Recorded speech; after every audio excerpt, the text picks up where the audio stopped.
আসসালামু আলাইকুম। প্রিয় দর্শক, অন্য মঞ্চের আলোচনায় আপনাদের সকলকে আমন্ত্রণ জানাচ্ছি। আজ আমাদের অতিথি হিসেবে আছেন সিনিয়র সাংবাদিক জনাব মোস্তফা ফিরোজ।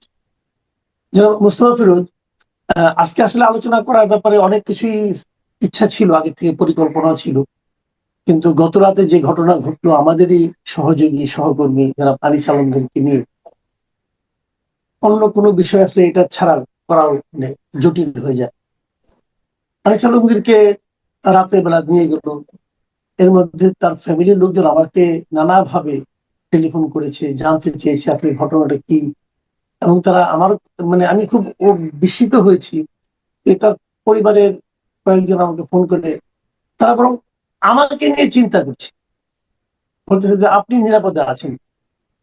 তো এই যে আমরা আগে বলতাম না যে ভয়ের সংস্কৃতিটা কি জিনিস, যে আমাকে অ্যারেস্ট করেনি কিন্তু সবাই আমার আত্মীয় স্বজন বন্ধু বান্ধব পরিবারের মেম্বার যারা সবাই সবসময় আতঙ্কে থাকতো, এই বুঝি হয় এই বুঝি হয়। এই যে একটা কালচার তৈরি করা, মানুষের মধ্যে ছড়িয়ে দেওয়া, আমরা কি সেই জিনিসটা আবার দেখছি? মানে পুরো আনিসানগরের এই ঘটনাটাকে আপনি কিভাবে আপনি ব্যাখ্যা করবেন? এটা তো খুবই দুঃখজনক এবং উদ্বেগজনক ঘটনা এবং খুবই আম, দায়িত্বহীন শিশু সুলভ কিছু কর্মকাণ্ড। আনিস আলমগীরের বক্তব্য নিয়ে পক্ষে বিপক্ষে আমি দেখছি টক শোতে বেশ ঝড় তো ভালো। এটাই তো গণতন্ত্র। আমি আহ, আপনাকে প্রায় বলতাম যে আমি এখন টক শোতে যেতে চাই না, কারণ আমার কাছে এখন ওই শেখ হাসিনার আমি ডামি নির্বাচনের মতো মনে হয়। হ্যাঁ, তো কারণ অধিকাংশ ক্ষেত্রে দেখা যায় যে চ্যানেলগুলো তো আসলে কোনো নিজেরাই যেভাবে জন্ম নিছে পরাধীনতার ইয়ের থেকে, মানে বীজ থেকে। তো এরা তখনও পরাধীন, এখনো চরম ভাবে আরো পরাধীন। তো ওরা আর ওই ভিন্ন মতের লোকজনকে ডাকতে সাহস পায় না, একই মতের লোকজনকে ডাকে। আহ, তো পরে নিজেরা নিজেরা একজন আরেকজনের সাথে পিঠ চুলকায়, পিঠ চাপড়ায়, এই ধরনের টক শো। তো এইগুলিতে আমি নিজে আর আগ্রহ বোধ করি না। তো তারপরেও যাই, আপনিও অনুরোধ করেন। তো এখন তার মধ্যে ব্যতিক্রম কয়েকজন, আপনি, তারপরে আনিস আলমগীর, তারপরে আমাদের আজিজ ভাই, কয়েকজন, এবং দেখি যে তুমুল বিতর্ক চলে। ভালো লাগে এটা, বিতর্ক গুলো। কারণ এইটুক যদি না থাকে তাহলে আর মানে গণতন্ত্র কি, ভিন্ন মত কি, কিসের আমরা নতুন করে আহ, আবার সংসদীয় গণতন্ত্রে আবার যাত্রা শুরু করব, সব দলকে নিয়ে যাত্রা শুরু করবো, কিসের কি? তো টকশো গুলো দেখলেই তো বোঝা যায় দেশের গণতন্ত্রের চেহারাটা কি। তো এখন আমরা এটা দেখি, এটা তো সব একতরফা। আগে এক ধরনের একতরফা ছিল, আগে ছিল একটা কৃত্রিম, আর এখন মনে হচ্ছে রিয়েল একটা একতরফা। তো যাই হোক। তো তারপরে সোশ্যাল মিডিয়াতেও ঝড়, ওই আনিস আলমগীরের পক্ষে বিপক্ষে। তা আমি মনে করতাম সোশ্যাল মিডিয়া, আহ, তারপরে গণমাধ্যম, সবগুলোতেই এটা হচ্ছে গণতন্ত্রের একটা বহিঃপ্রকাশ। যেহেতু আগে একটা দমবন্ধ অবস্থা ছিল, তার থেকে মুক্তি পেল। এখন দেখতে ওর বাবা কোথায় কি। প্রথমে পান্নাকে নিয়ে আমি অনেকবার বিভিন্ন টকশোতে বলছি যে এটা তো চরম একটা অন্যায়। তাকে যেভাবে অ্যারেস্ট করা হলো, সে নিজে পুলিশ ডাকলো, তাকেই পুলিশ নিয়ে রাষ্ট্রবিরোধী মামলায় ঢুকাই দিল। এখনো আবুল মোহাম্মদ শহীদ খান আছেন সেখানে, সেও একটা ভিন্ন মতের লোক। শেখ হাসিনা আমলে তো এরা সুবিধাভোগী না, এরা তো ভিন্ন মত, আহ, ভিন্ন মতই প্রচার করতো। তারপরে কার্জন, সেও অ্যারেস্ট হলো, যাক সেও জামিন পাইছে। তো এই অ্যাটিটিউড গুলো তো ভালো না। জেডাই খান পান্নাকে নিয়ে যে ধরনের কথাবার্তা বলা হয়, তাহলে আমার কথা হলো, দেখেন, আওয়ামী লীগকে গণঅভ্যুত্থানের মধ্য দিয়ে পরাজিত করা হয়েছে, ঠিক আছে। এইটা হলো একটা একেবারে যারা প্রকৃতভাবে দুঃশাসন, তারপরে টাকা পাচার, দুর্নীতি, লুটপাট, তাদের একটা কবর রচনা হয়েছে। কিন্তু আওয়ামী লীগ তো শুধু আওয়ামী লীগ না, এটা একটা মতাদর্শ। এই মতাদর্শের অনেকে সমর্থক থাকবে যারা অপরাধ করেনি, কিন্তু যারা নির্মোহ ভাবে আওয়ামী লীগের ভাবাদর্শকে ধারণ করে। তা আমি মনে করি আনিস আলমগীর তাদেরই একজন। তো সে কোনো দুর্নীতি, লুটপাট, সুবিধাভোগী ছিল না। আমি, আমার মনে পড়ে না যে আনিস আলমগীর সরকারের ওই সময়ের কোন চ্যানেলের শীর্ষ কোনো কর্মকর্তা, এমডি, ডিএমডি বা সিও ছিল, এরকম কোনো পদ না। সে একটা বেসরকারি বিশ্ববিদ্যালয়ের শিক্ষকতাই করতো। তো এইরকম পর্যায়ের একটা মানুষ, যার ওই ধরনের আগের আমলের কোনো লুটপাটের ইতিহাস নেই, কথা বলতো, কথাই তো বলতো, আর তো কিছু না। যেখানে প্রাণ খুলে কথা বলার আহ্বান জানাইছে ডক্টর মোহাম্মদ ইউনূস, তো প্রাণ খুলে কথা বলতে যে আহ, তার অনেক শত্রু জন্ম নিছে। ভিন্ন মতের যারা তারা কাউন্টার করছে। মানে এমনও তো মানে আমার সাথে যদি আনিস আলমগীর বসতো তাহলে আমিও কিন্তু তার অনেক বক্তব্যের মানে কাউন্টার করতাম, আপনার সাথেও আমার কাউন্টার হয়েছে, হবে।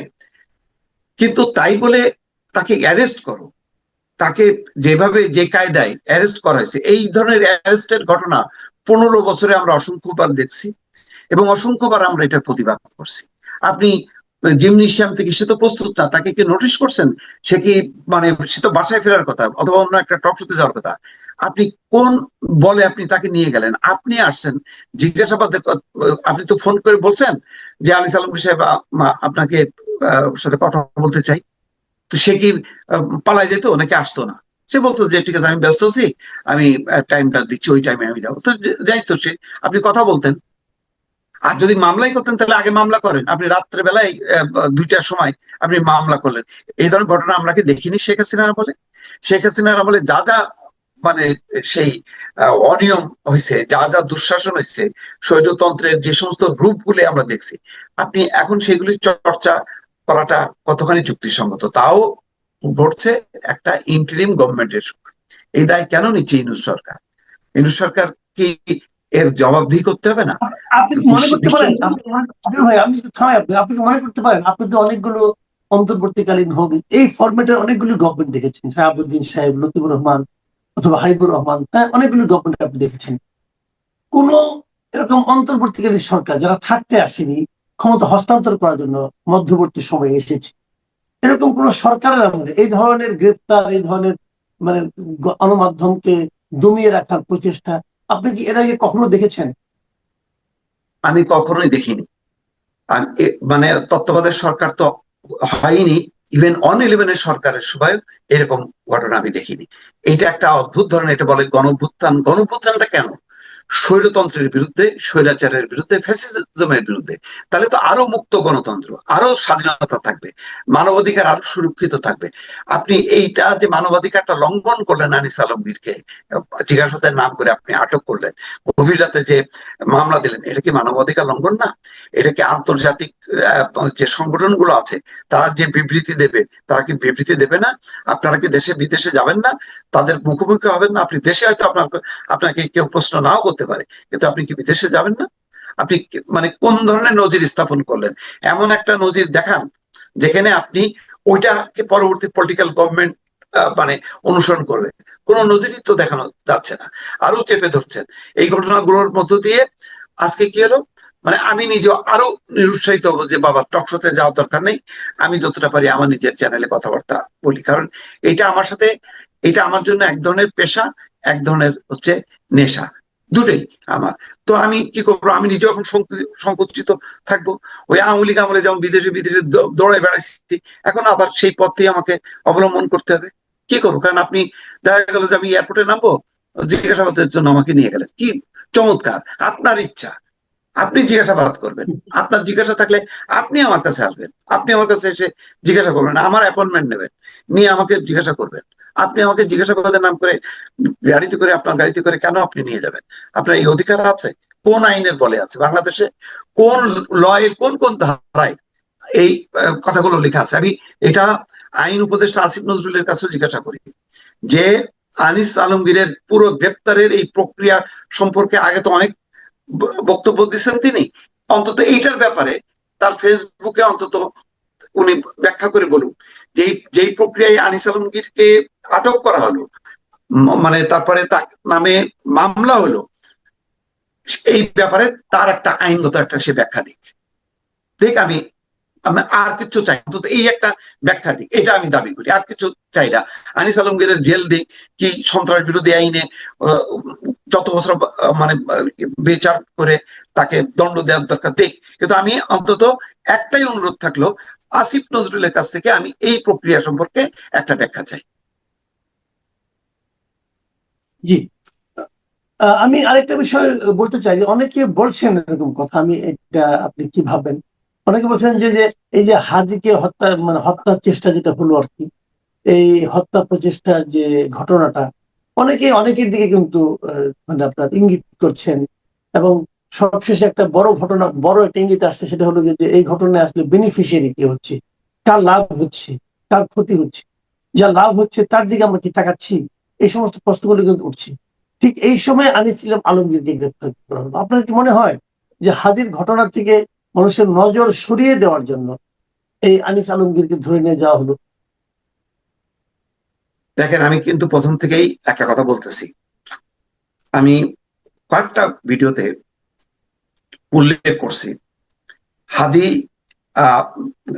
হাদিকে গুলিবিদ্ধ করার পর প্রথম দিকেই যে দুই একজন ছুটে গেছে ঢাকা মেডিকেলে, তার মধ্যে মির্জা আব্বাস অন্যতম। মির্জা আব্বাস বিএনপির একজন সিনিয়র নেতা। তাকে ঘিরে যে ধরনের আওয়াজ তোলা হলো, মানে এটা কি স্বাভাবিক? ওই সময় জীবন মৃত্যুর সাথে লড়ছে হাদি, হঠাৎ করে এই মানে ওই মানুষের ক্ষোভ আবেগটাকে বিক্ষোভে পরিণত হলো মির্জা আব্বাসকে ঘিরে। কারণটা কি? মানে আঙুল তুলে দেখানো যে মির্জা আব্বাস বা বিএনপি এই ঘটনা ঘটিয়েছে। তখন থেকে কিন্তু আমার কিন্তু মতলব মনে হলো যে এটা একটা মতলবী ঘটনা। তার দুদিন পরে দেখলাম ঠিকই মির্জা আব্বাস বলছেন যে যারা আমাকে ঘিরে কটূক্তি করছে তারা হাদির কেউ না, তারা অন্য কেউ। এই অন্য কেউ কারা? কারা তারা? এটাও তদন্তের কথা আমি বলছি, এটাও তদন্ত করা হোক। কেন খুব দ্রুত বেগে, তখনও হাদি কেবল ঢাকা মেডিকেলে গেছে, 1 ঘন্টা 2 ঘন্টা হয়নি, সাথে সাথেই স্লোগানটা তোলা হলো কেন মির্জা আব্বাসের বিরুদ্ধে? তার মানে হচ্ছে এমন কেউ ঘটনা ঘটিয়েছে যে এই ঘটনা নিজেদেরকে আড়াল করার জন্য, এই ঘটনাকে অন্যদিকে প্রবাহিত করার জন্যই এই স্লোগানটা দেওয়া হলো। এবং দেখেন, দুইটা ঘটনা, হাদির ঘটনার সাথে সাথে কিন্তু বিএনপি বুঝতে পারছে যে এইটা বিএনপি মনে করছে যে একটা ষড়যন্ত্রমূলক ঘটনা। সেজন্য সাথে সাথে তারা তাদের নেতা তারেক রহমান আসবেন বলে ঘোষণা দিছে। এত আগে ঘোষণা না দিলেও পারতো, কিন্তু ঘোষণা দিয়ে পরিস্থিতিটা তারা নিয়ন্ত্রণে আনার চেষ্টা করছে, কারণ তারা বুঝতে পারছে যে পরিস্থিতি অন্যদিকে ধাবিত হচ্ছে। এই জন্য দেখেন, ওই দিন রাতের বেলায় ঘোষণা হলো 25 তারিখে তারেক রহমান আসবেন। নির্বাচনের তফসিল ঘোষণা করার পরের দিনই এই ঘটনা ঘটলো।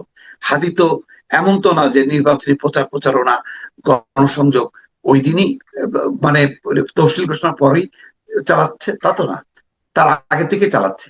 তাহলে খুব সময়গুলি দেখেন, তফসিলের পরের দিন ঘটনা ঘটলো, এবং হয়তো তারেক রহমান আসবে, বিএনপি এরকম একটা প্রস্তুতি নিচ্ছিল। ঠিক সেই সময় ঘটনা ঘটায় পুরো পরিস্থিতিটা, যারা শুরু থেকেই নির্বাচন চাচ্ছিল না, বরং নির্বাচন চাইছিল বিএনপি চাইছিল খুব জোরের সাথে, বরং তখন বলা হচ্ছিল খুব তাচ্ছিল্য ভরে বলে যে বিএনপি আসলে ক্ষমতা চায়, এই কারণেই তারা নির্বাচন চায়। এই কথাটা এমন প্রচার প্রচারণা চালানো হলো যে বিএনপি তার যে ডিসেম্বরের মধ্যে নির্বাচন চায় এই দাবি থেকে সরে কিন্তু তারা চলে গেল ফেব্রুয়ারিতে। কিন্তু যারা চাইছিল না নির্বাচন, তারা কিন্তু বসে থাকেনি, তারা কিন্তু তৎপর ছিল। তারা চেষ্টা করছিল যে কোনোভাবেই যাতে ওই বিচার সংস্কার এইসব নাম দিয়ে নির্বাচন যাতে না হয়, কারণ নির্বাচন হলেই একটা দল ক্ষমতায় যাবে। এখন যে অনেকগুলো ক্ষমতার কেন্দ্র গড়ে উঠছে, সেই ক্ষমতাগুলোর আর দাম থাকবে না। সুতরাং তারা আমি আপনাকে আমি আপনাকে একটা জিনিস আপনাকে স্মরণ করিয়ে দিই, আপনি এটা আপনি খেয়াল করেছেন কিনা, যে আপনি যে কথাটা বললেন যে এই ঘটনাটা ঘটানো হয়েছে যে বিএনপি কে একটু বেকায়দায় ফেলানোর উদ্দেশ্যে। এটা আমি কি করে বলি, যে যখন আমি একটা ভিডিও দেখলাম, সেই ভিডিওতে এই হাদিকে গুলি খাওয়ার পর যে রিক্সায় করে নিয়ে যাওয়া হচ্ছিল হাসপাতালের দিকে, তখন কেউ একজন, আমি জানি না কে, একজন এটাকে ভিডিও লাইভ করছিল ফেসবুকে। সেই ফেসবুকে লাইভটা যদি আপনি দেখেন, সে বারবার একটা কথা বলছিল, আমি 4-5 বার শুনলাম তার মুখে একটাই কথা, সে হলো যে হাদি ভাই ঢাকা 8 আসনে নির্বাচনে দাঁড়ানোর কারণে তার উপরে আক্রমণ চালানো হচ্ছে। আপনি এটা খেয়াল করে দেখবেন জানি না। তো আপনি একটা কথা ভাবেন তো, আপনার বন্ধু গুলি খেয়েছে, তাকে নিয়ে আপনি হাসপাতালে যাচ্ছেন, তখন কি আপনি এই কাজগুলি করবেন? তখন কি আপনি ভিডিও করবেন এবং সেই ভিডিওতে আপনি এগুলো বলবেন, এই সমস্ত রাজনৈতিক বক্তব্য দেবেন, এবং এমন এমন বক্তব্য দিবেন যে বক্তব্যের মাধ্যমে ইঙ্গিত যাচ্ছে যে এই কাজটা বিএনপি ঘটিয়েছে? এটা কি, তা মানে কি যারা করছে তারা খুব সুপরিকল্পিত ভাবে এই কাজগুলি করছে? এই তথ্যটা প্রচার করতে হবে যে বিএনপি এই কাজটা ঘটিয়েছে। তো এটা আপনার কাছে কি, আপনি এটা খেয়াল করেছেন কিনা, কি বলবেন?